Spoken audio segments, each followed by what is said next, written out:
지난 15일 닻을 올린 민주통합당이 파격적인 인사를 단행했는데요. 오늘은 민주통합당의 살림을 도맡고 계신 신임 임종석 사무총장 모시고 대화 나눠보도록 하겠습니다. 안녕하십니까? 네, 안녕하세요. 오늘 추운데 찾아주셔서 감사드리고요. 네. 뒤늦게나마 사무총장에 취임하신 거 축하드립니다. 네, 고맙습니다. 이제 총선이 불과 70여일, 60여일 정도 남은 것 같습니다. 이렇게 중차대한 시기에 사무총장직을 수임하시게 된 데 대한 소회나 소감을 한번 말씀해 주십시오. 네, 말 그대로 어깨가 참 무겁습니다. 이 선거가 얼마나 중요한지를 제가 잘 알기 때문에 그리고 지금 민심이 얼마나 정치 변화를 강하게 원하고 있는지를 잘 알기 때문에 제 모든 것을 걸고 일을 하려고 합니다. 이 어려운 시기에 저를 믿고 맡겨주신 대표와 지도부에도 감사드리고 이 선거 후에 정말 최선을 다한 사무총장이었다. 그 한마디를 들을 수 있도록 노력하겠습니다. 예전부터 보면은 사무총장 하면 이제 공천과 연결지어서 생각하는 분들이 많은 것 같습니다. 이번에 한명숙 대표께서 공천권을 국민에게 돌려드리겠다고 말씀하셨는데 그렇다면 100% 경선을 통해서 후보를 뽑겠다는 의미입니까? 그렇죠. 이제 경선을 하되 그 방법은 100% 국민 경선으로 간다 하는 의미고요.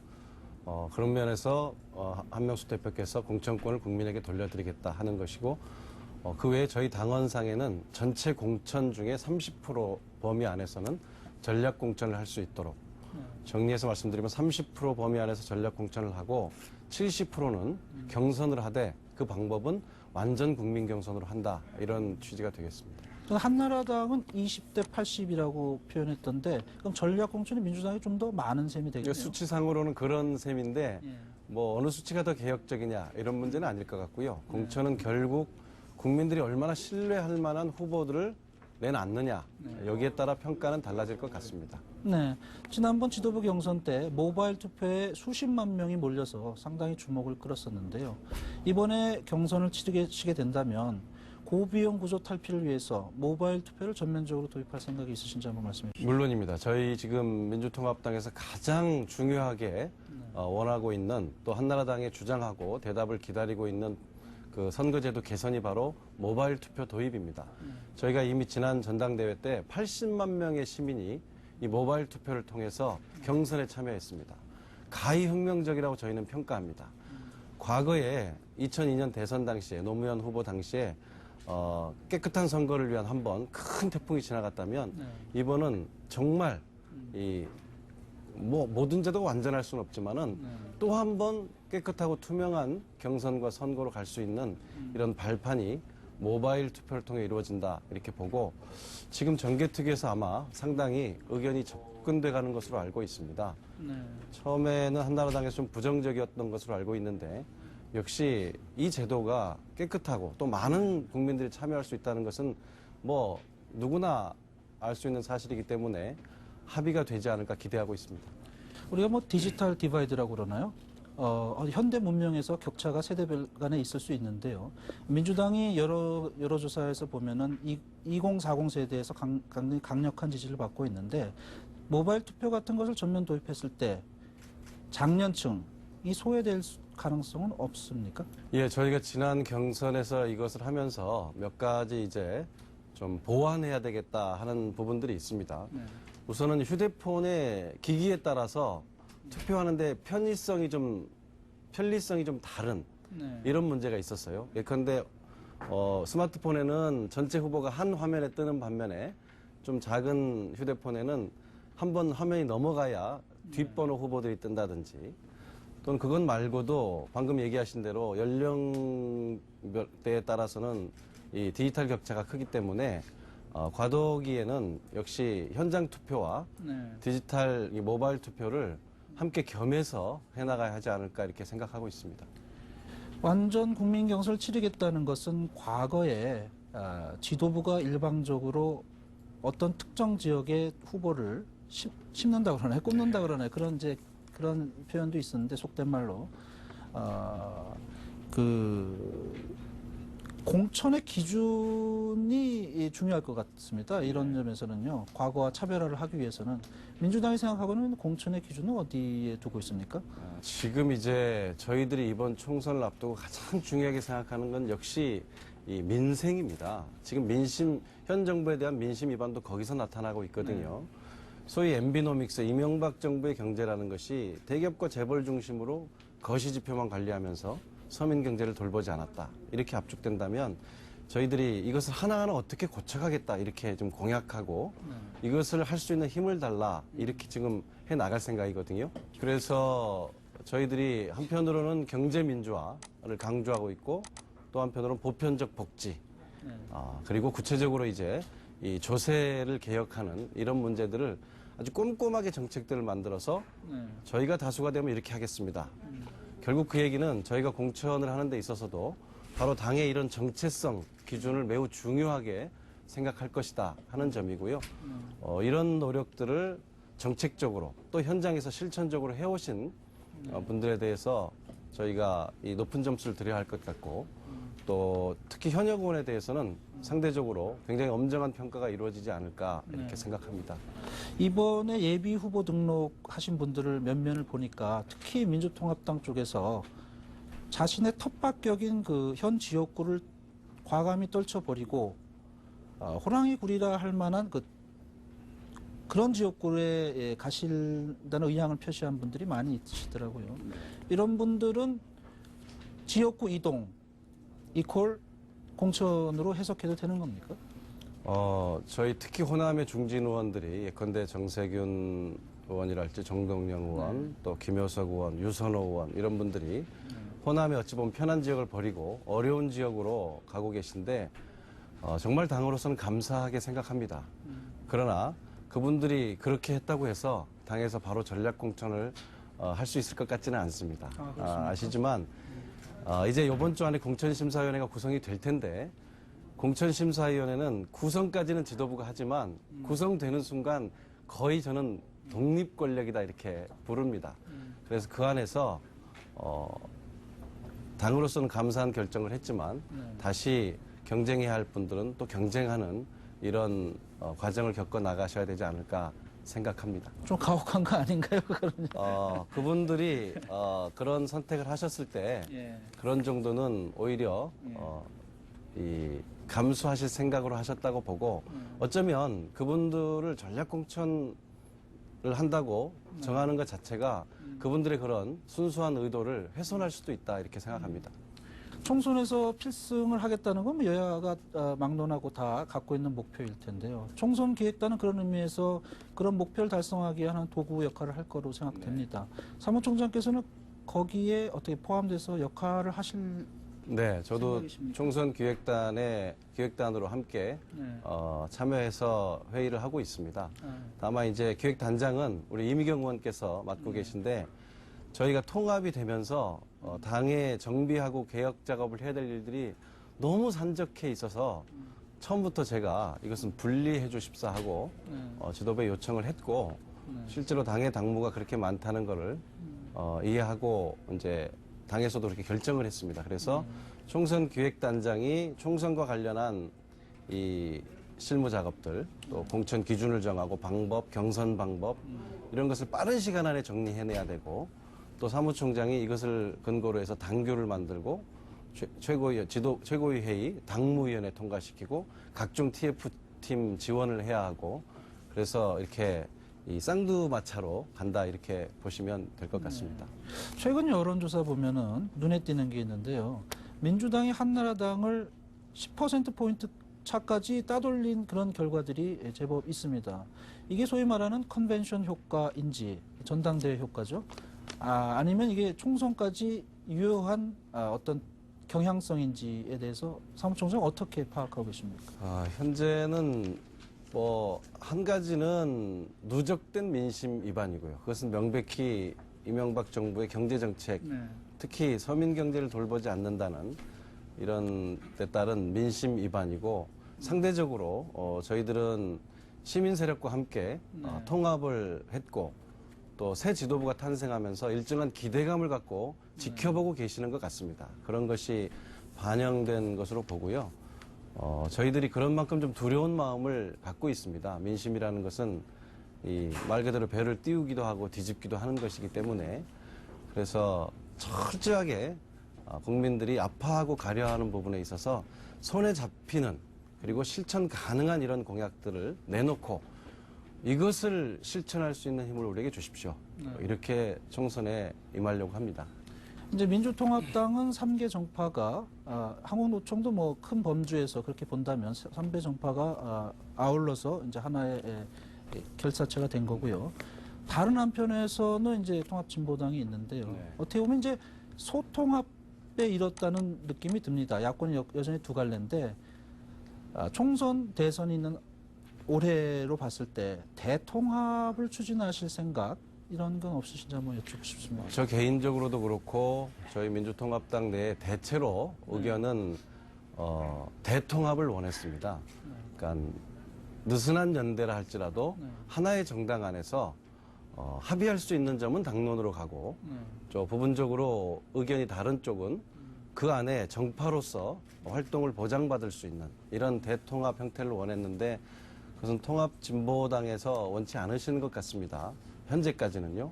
앞으로 대선으로 가는 과정에 여지는 전 있다고 보고 있습니다만은 그래서 결국 이제 이번 총선 과정에서는 어떻게 그러면 선거 연대를 할 것이냐 이렇게 압축되는 것 같습니다. 네, 말씀하셨는데요. 1대1 구도로 여당하고 대결을 했을 때 승산이 높은 거 아닙니까? 야권이 나뉘어져 있으면 그만큼 승률은 작아진다고 보여지는데요. 그런 의미에서 선거 연대랄지 이런 건 어떻게 구상하고 계실지. 네, 우선 분명히 정책연대부터 해야 될 것이고요. 또 선거연대, 지금 같으면 이제 후보 단일화 과정이 될 텐데, 우선은 과거에 보면 조금 달랐습니다. 전체적으로 좀 이루어질 때도 있고 지역적으로 또 지역에 따라서도 전면적으로 되는 경우도 있고 부분적으로 되는 경우도 있고 했는데 저희가 함께 고민하면서 해야 될 것 같습니다. 이것은 하지 않으면 안 된다는 이런 어떤 이 명제를 저희가 갖고 있고 다행인 것은 이미 영남 지역 같은 경우에는 5개 정당이 과거의 5개 정당이죠. 그 진보 정당과 함께 선거 연대를 한다는 것을 원칙적으로 합의하고 논의가 진행 중인 걸로 알고 있고요. 그 외에 인천이나 다른 지역에서도 활발한 논의가 시작된 것으로 알고 있습니다. 그래서 저희들이 그 외의 정책적인 문제를 잘 조율하고 또 지역적인 이런 성과들을 바탕으로 선거 연대가 야권의 연대가 이루어지도록 만전을 기할 생각입니다. 네, 좋으신 말씀인데 방금 정책연대 말씀하셨는데 정책이란 고리가 없으면 선거연대를 유권자들이 제대로 봐주시지 않을 수도 있지 않습니까? 그런데 실제로 진보당 쪽은 이념적 스펙트럼에서 좀 더 민주통합당보다 왼쪽에 있다고 생각하는 분들이 많은 것 같고요. 그런 의미에서 정책연대가 원활히 될 수 있을까 하는 회의론도 있는 것 같습니다. 그거에 대해서는 어떻게 생각하십니까? 구체적인 정책을 가지고 이야기하면 얼마든지 합의점에 도달할 수 있다고 생각합니다. 통합진보당 분들이 저희들이 대통합으로 가자고 했음에도 달리 하셨던 것은 이 이념과 철학 또 일부 정책에서 같지 않다고 이렇게 판단하시고 그것은 독자 정당을 해야 한다 이렇게 보시는 것 같은데 그렇다 하더라도 단기적으로 또는 중기적으로 함께 해야 될 이 정책적 목표에 얼마든지 합의할 수 있기 때문에 저는 가능할 것으로 보고 있습니다. 네, 청년 비례대표제 한 말씀 여쭙겠습니다.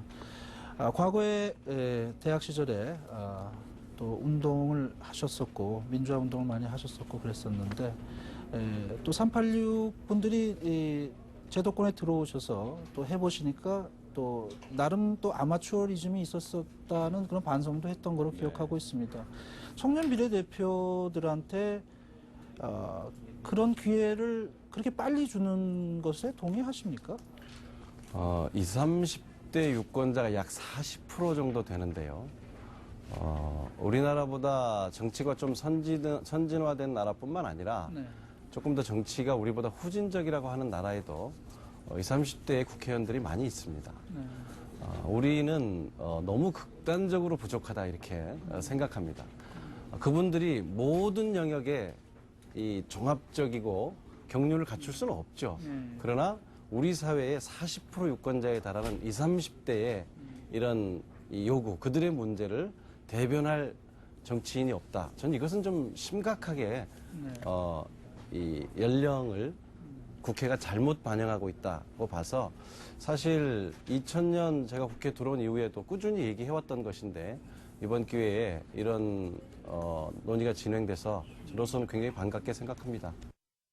공모 결과는 어떻습니까? 만족스러우세요? 한 400여 명 정도 몰렸다고 네. 듣고 있는데요. 28일 날 1차 모집 마감을 했는데 27일까지 채 100명이 안 돼서 걱정을 했는데 마지막 날 300여 명의 신청자가 몰렸어요. 그래서 기대만큼은 못 미쳤지만 굉장히 관심이 많구나. 네. 우리가 전당대회와 겹치면서 충분한 홍보가 부족해서 했는데도 불구하고 이 정도라면 빠른 시간 안에 다시 좀 재설계를 해서 2차 모집을 들어간다면 기대했던 성과를 볼 수 있지 않을까.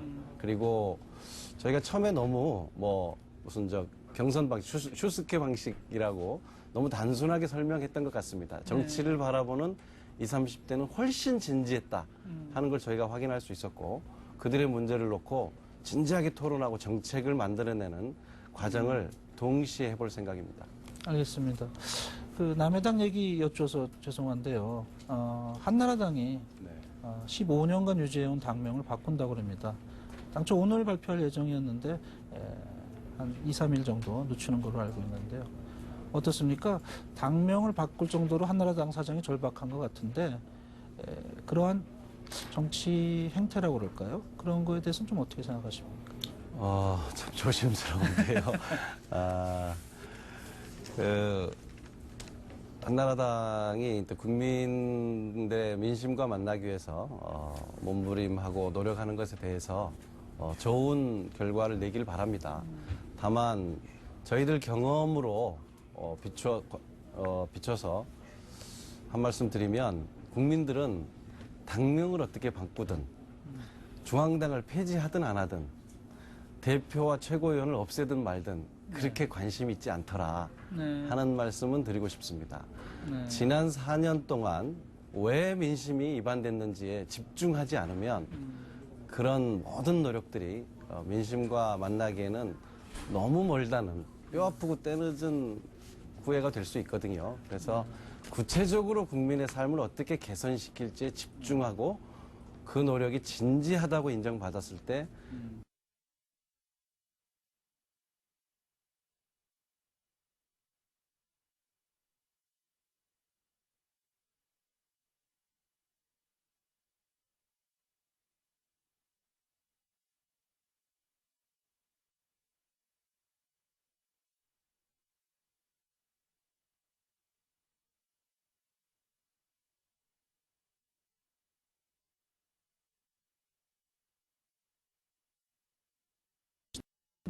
정량화해서 어느 정도의 의석을 확보할 수 있을 것으로 기대하고 계신지 한번 말씀해 주십시오. 제가 이번 선거를 바라보는 이 가장 중요한 포인트 두 개입니다. 하나는 부산 경남입니다. 네. 지금 부산 경남에 꽤 동남풍이 거세지고 있습니다. 이것은 전 한국의 정치 지형을 바꿀 것이다. 상당히 떨리는 마음으로 저도 조심스럽게 부산 경남 민심을 보고 있습니다. 부산 경남에 우리 지금 선거를 뛰고 계시는 분들의 이야기를 종합해 보면 부산 경남 35석 중에 15석 정도는 목표로 한다. 이런 이야기를 하십니다. 또 하나 목표는 민주통합당이 일을 할 수 있는 의석, 과반 의석을 가질 수 있을 것이냐. 그래서 저희들은 단순히 얼마의 의석을 달라 이렇게 선거운동을 하지 않을 것이라고 제가 말씀드렸고 지금 이명박 정부의 경제정책에서 무엇이 잘못됐는지를 정확하게 평가하고 국민들의 손에 잡힐 듯한 구체적인 정책을 내놓고 이것은 법안으로 이건 정책으로 저희들이 다수당이 되는 순간 어떻게 순차적으로 해가겠습니다 하는 이런 선거를 펼쳐가겠다는 것입니다. 그것을 기반으로 조심스럽게 과반 의석을 부탁드리고 기대하고 있습니다. 저희들이 예비 후보들이 써낸 이력들을 쭉 살펴봤습니다. 선관위에 제출한. 그랬더니 노무현 대통령과의 인연을 이력에 쓰신 분들이 굉장히 많더라고요. 이번 전당대회에서도 친노 후보들의 약진이었다는 표현도 나올 정도로 노무현 전 대통령에 대한 향수 내지 거기에 기대는 게 너무 많지 않은가 하는 일부 지적도 있는 것 같습니다. 그거에 대해서는 어떻게 생각하십니까? 예, 아무래도 이제 노무현 대통령에 대한 그런 기억이 민주통합당 내에 강한 건 사실이죠. 네. 그러나 이미 저희들이 방향은 과거에 머물지 않고 새로운 시대 정신으로 옮아가고 있다. 자신 있게 말씀드리고 싶습니다. 보편적 복지, 노동이 존중받는 사회, 대기업과 중소기업의 상생, 그리고 이제 몇 가지 검찰개혁, 언론개혁 이런 사회개혁 쪽으로 확고한 이 정책과 철학으로 가고 있다는 점은 분명하게 제가 말씀드리고 싶습니다. 알겠습니다. 총선이 지나면 대선이 다가올 텐데요. 지금 손학규 전 대표도 지난 주말에 무등산을 오르는 등 대선 행보를 좀 구체화한 것 같습니다. 근데 그 중심에는 안철수 서울대 교수 융합과학기술대학원장의 존재를 배제할 수 없을 것 같습니다. 그분이 대선의 상수가 될 수 있다고 생각하십니까? 그분이 이제 한국 정치 변화의 어떤 아이콘처럼 등장하셨는데 우선은 그분의 의사가 가장 중요할 것 같습니다. 그분을 통해서 우리 국민들 특히 젊은 층이 대한민국 정치 변화를 원하고 있습니다. 그리고 그분이 그만한 역할을 이미 해주셨고 또 지금도 하고 계시다고 생각합니다. 다만 그분께서 현실 정치에 대한 직접 참여 의사를 분명하게 하시기 전에 저희가 먼저 어떻게 제안한다든지 하는 것은 예의는 아닌 것 같고 다만 이미 그분께서 한나라당은 아니다. 정권이 변해야 한다. 이런 소신은 말씀하셨기 때문에 어떤 형식으로든 총선과 대선 과정에서 함께 할 수 있기를 바라고 그분께서 결심을 하신다면 저희들은 당연히 함께 어우러져서 국민적 경선을 통해서 대선을 준비할 수 있지 않을까 생각합니다. 그 가깝게는 총선에서 안철수 교수가 민주당에 도움을 줄 수 있는 가장 최선의 방법은 어떤 형태로 이루어지는 게 좋겠다고 생각하세요? 글쎄요, 그건 제가 어려운 질문 예, 제가 구체적으로 조금 아까 말씀드린 것처럼 요구하는 게 결례 같습니다. 아, 그렇군요. 예. 올해는 아까도 말씀드렸지만 총선과 대선의 해입니다.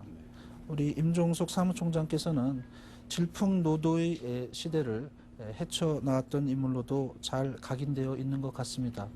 지금 2012년 올해 우리 한국을 지배하는 시대 정신은 무엇이라고 생각하십니까? 떨어진 4년 동안 참 생각을 많이 했습니다. 8년 국회의원으로 일한 것에 한 몇 배를 성찰하고 반성하고 배운 것 같습니다. 지금 저희가 이야기하는 것은 노동과 복지가 조화를 이루는 사회, 그리고 상생의 경제, 그리고 한반도 평화, 저는 그렇게 압축하고 싶습니다. 예. 오늘 귀한 시간 감사합니다. 고맙습니다.